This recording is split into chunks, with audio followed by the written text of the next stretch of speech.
So this is my Subaru WRX STI. It's a 2015. I'm going to give a brief walk around of the car. I'm a little sick, so if my voice sounds raspy, that's why. Basically a lot of carbon fiber parts on the outside. A lot of it's purchased from SubiSpeed. We'll start off with the front lip. It's the OLM new 3-piece front. I did highlight it in some red pinstriping all the way around. And all of the body parts are highlighted in red. You can see that's got a gap underneath. Got the license plate delete. It's just a carbon fiber piece with STI. Carbon fiber logo on the front because I don't like the blue ones. I think the S207 or the S206, can't remember. Pinstripe on the grille. Moving around. Have factory wheels still. Down the road I'll get new ones. Carbon fiber caps. These are, I believe, also by OLM from SubiSpeed. Got the pinstriping. I think that's S207 as well. Wind guards. Those are all OLM. Most of the stuff is LOM. The carbon fiber trim. You have to get this from Burns Auto. It goes on pretty well. It's kind of a pain in the ass to put on because you have to bend some of it. But for the most part, it works pretty good, and I think it turns out pretty nice. It's kind of expensive. It's like 140 bucks, but it covers up most of the trim pieces on the door. Of course, rally armor, mud flaps, because every Subi dork has to have those on there. The OLM side skirt, just wash the car so water is running out the sides. So I've got pinstriping all the way around. The STI logo on the side, because I don't like the silver one. Of course, put the carbon fiber one on there. We got the OLM rear spats. You see the red pinstripe thing going on. Get a better angle of this spat on there.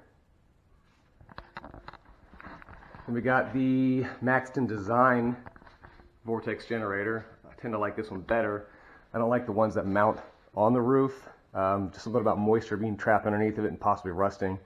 I don't know, kind of weird about that. So I like the ones that go on the window. Plus it looks a lot more streamlined. Again, I'm sorry I'm sick, so I'm kind of breathing a little heavy. The OLM Winged Risers. I'm not exactly sure I really like them. They work, they don't fit that great. They're carbon fiber, so of course I dig it. And yes, they are real carbon fiber. When I first bought them, I didn't think they were, but looking into it, it actually is. So for the price, they're pretty good. I don't know if the look is that great. So I might get some pairing, or I might just delete my wing, I don't know. STI license plate, because, you know, just extra bullshit that's carbon fiber. Logo on the back. S207 pinstripe on the back, I believe that's what it is. I have the Cobb titanium exhaust. I don't know if you can see anything underneath. Let's see where it says Cobb. There we go. This is the Cobb titanium. This does sound good. You can see in my other videos. Sounds pretty excellent. I'll talk about the motor in a second. The OLM F1 backup light. This is the version that blinks only when it's in reverse, not when it's braking. I figured braking would get annoying after 1,000 stop and goes in traffic. And then everything else is pretty much the same as the other side. So I'll go ahead and pop the hood and show you what's going on there. So for the engine, I didn't do a lot, but there's quite a bit considering for a factory Subaru. Obviously you can see the pair and accoutrements that go underneath here. Of course I've cluttered it up with all the covers and oil cap. Have an Optima battery in there because I have a thing about cold starts. I like being able to start my car when it's cold outside. I did install the Cobb, which is technically the IAG air oil separator. This thing works amazing. If you don't buy one for your Subaru, you're retarded in my opinion. When I first bought it, there was oil all inside the intercooler. I pulled this intercooler off several times to do a bunch of mods, and it is clean as can be now, so I know that thing works. The Cobb coupler, the Cobb LFBPV blow-off valve, actually bypass valve. I don't have this running as blow-off because it just doesn't work right on Subarus. I do have the Mishimoto, pretty much full Mishimoto setup for cooling.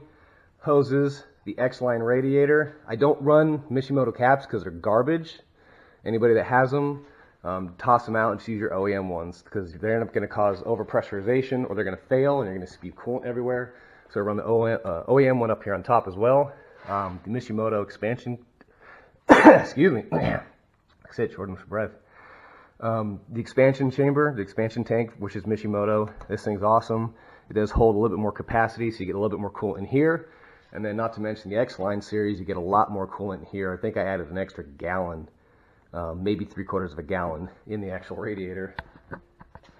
Running the full Cobb intake, I do have the inlet pipe, which, if you don't want to do this, I recommend don't doing it unless you actually have to, because this thing is an absolute nightmare to install. I did install it without having to take off my intake track, my intake manifold, because it does have to hook up. I know the lighting here is kind of terrible, but it does have to couple up to your turbo. And getting this fed underneath your intake, or excuse me, your intake manifold is a nightmare, not to mention trying to hook up the various bits and hoses for your vacuum. The AOS with this turbo inlet was also kind of a nightmare, because this inlet is missing a inlet port.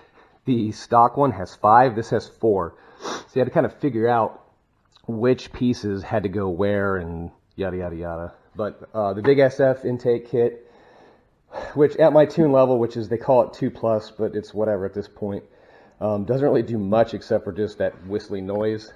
By itself, you gain a couple horsepower, I guess, whatever. But you can't see down here, but I do have a Torque Solutions turbo blanket. I know the lighting is going to be terrible. Maybe if I got a flashlight. But I do have the tile wastegate, which is 38mm, on the Grimspeed up pipe, on a Tomei exhaust system.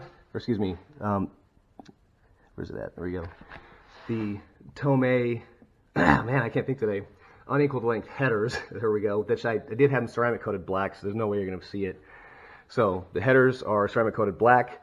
The up pipe, which is Grimspeed, is ceramic coated black from the factory with a 38mm tile wastegate. This thing absolutely screams because it uses a dump tube. I don't have it recirculating. This thing gets ridiculously loud. I can't remember what brand this is, but it's just a protector for the intercooler. It's not part of it. It's just protecting it from the BS that comes through the hood. That's pretty much it, I guess, really on the motor. I do have it tuned. I do not have a fuel system on here. I do not want to run an upgraded fuel system yet, like the Cobb or another brand. I don't want to go E85. This is my daily driver. I am, amazingly enough, getting 25 miles per gallon on this. I do kind of drive it like a grandma on the highway. I rarely get on boost when I'm driving it to and from work. But it does have dynoed at 302 horsepower and 329 foot-pounds of torque to the wheels, which is not bad. Not great for how much I've spent, but I'm happy with it. It's like a good balance between horsepower and daily driver ability with miles per gallon. I'm trying to think what else is there in the motor. That's about it. No, maybe not. No, yeah, that's it. Oh no, I take that back. I knew I was forgetting something. I did install the fluid damper pulley. Highly recommend doing this for anybody who runs a Subaru. Modified. Factory not so much, but modified. This smoothed out my motor tremendously. I don't know if it's what's helping me with the miles per gallon, but it is helping. Now that I'm looking at it, I do have the Perrin master cylinder brace, and of course the lame-ass koozie that goes around it. You can't see it, but it is back there. I'm running the Perrin pitch stop brace, the red one, and the Perrin pitch stop mount. I also have, I keep forgetting things, the Perrin hard mounts that are down there. They're the polyurethane hard ones, but they call them hard mounts. They're on the both sides of the motor. I have the motor mounts. On the transmission, drivetrain-wise, all I've done is the white line bushings, the Perrin transmission motor mount. I do have some stuff inside, so I'll show you that here in a moment. Alright, so the interior. I haven't really done much to this. I've pretty much spent most of my money on the motor and some of the exterior stuff because I like the way it looks. But like any good STI owner, you gotta have your anxiety port in here. I did upgrade my factory stereo. So 2015 has these absolutely god-awful stereos. If anybody out there has a 2015, 2016, you know exactly what I'm talking about. These things are atrocious. This is the Dysata. I'm not exactly sure how you say it, but if anybody wants to know, I can link them to it. I bought it off eBay. This thing has been amazing. I guess I could turn it on. I have to go grab my key real quick. So powering it up, pops up navigation, also shows a little Subaru emblem, which is kind of nice. Then it goes into a little boot up phase. The whole time from turning on to basically ready to use is maybe 20 seconds. Honestly, not that bad, especially if you warm up your car.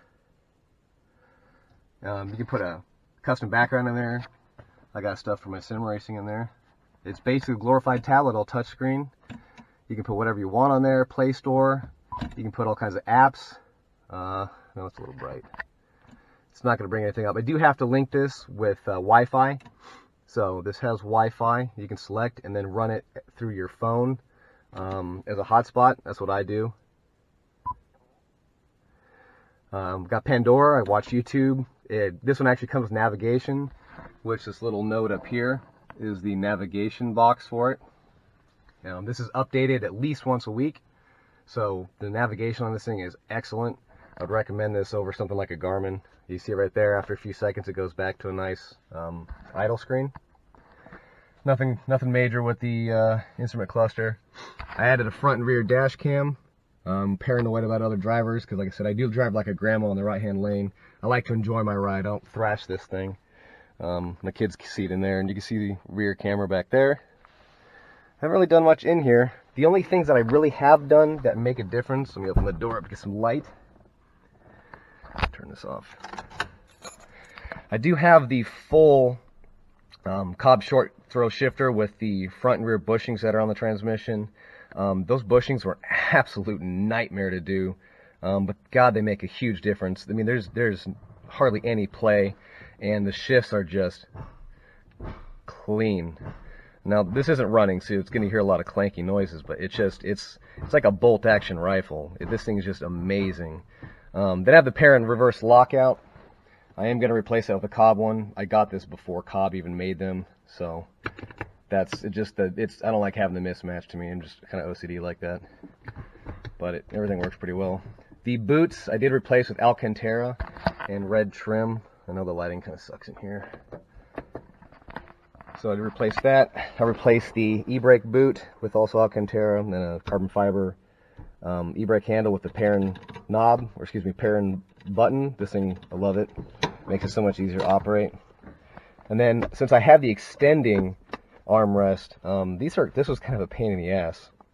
But you buy the extended armrest cover, and you have to actually physically cut it out and fit it and glue it. And it took me a good 2 hours. A lot longer than it should have to get this to actually fit, and for then this mechanism to actually operate correctly, because it's catching and binding and having all sorts of issues. But in the end, it's totally worth it, because the factory plastic one just looks like garbage. But this looks a lot better. Yeah, I got my gloves in here.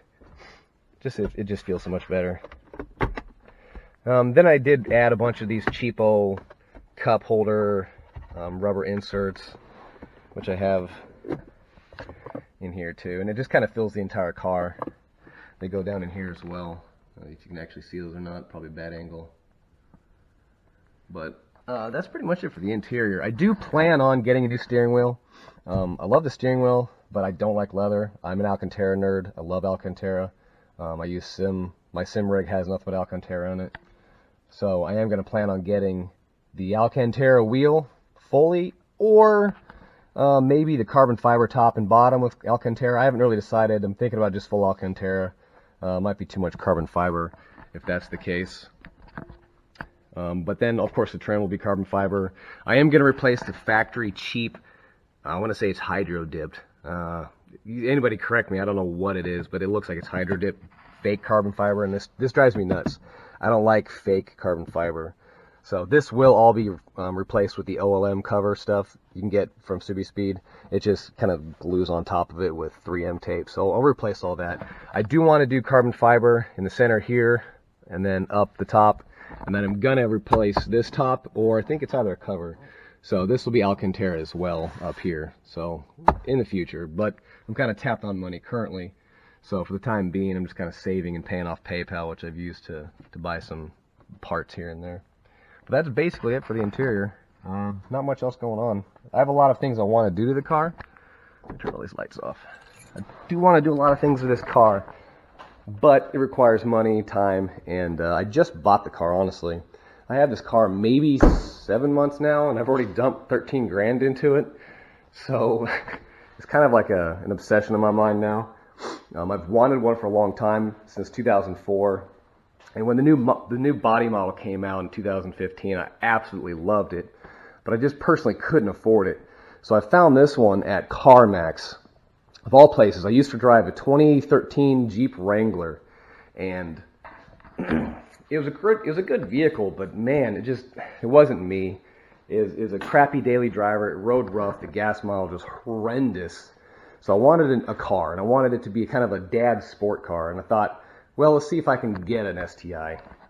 I've always wanted one. So I went and sold my Jeep to CarMax. They gave me a good fair deal. Walked away with $4,300 cash in pocket.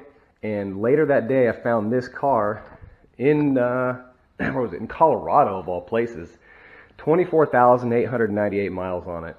And they only wanted $24,000 for this car. It did not seem right. So I went in the next day and asked them, is this car legit? Is this really the asking price you're asking for a car with only basically 25,000 miles on it? Most cars they're selling that were the STIs that had, let's say, 60,000 miles on it, they still wanted about $29,000 to $31,000, so it didn't seem right. Confirmed with the sales guy. He said, yeah, nope, that's legit. If it's on the website, it's legit. So they asked $299 to have it shipped from Colorado. I paid the $200 or the $300 to have it shipped, which I was okay with, even if I didn't like it. And it took about 2.5 weeks for it to get shipped down here. And when they called me up and said, hey, your car is in here if you want to come check it out and see if you want to buy it, I came screaming down there, and they pulled it out, and man, I was madly in love with it. There is basically nothing wrong with the paint. There's day-to-day chips that, if you can see closely, there's chips. Some of that's probably from me driving, because I drive on the highway a lot.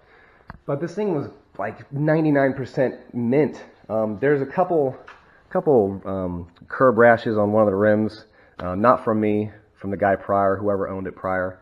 But this thing was just completely mint. Nothing wrong with the interior. I was blown away. So for the price I paid, I had to buy it. So I paid $3,000 down cash. Had $1,000 left because I had that $300 I paid for shipping. And I took her home. And then I took $1,000 and dropped it on the carbon fiber parts you saw there. And as we know it, I started to go down that little spiral known as the Subaru world. So if people want more videos, I can make some more. If you have any questions, let me know.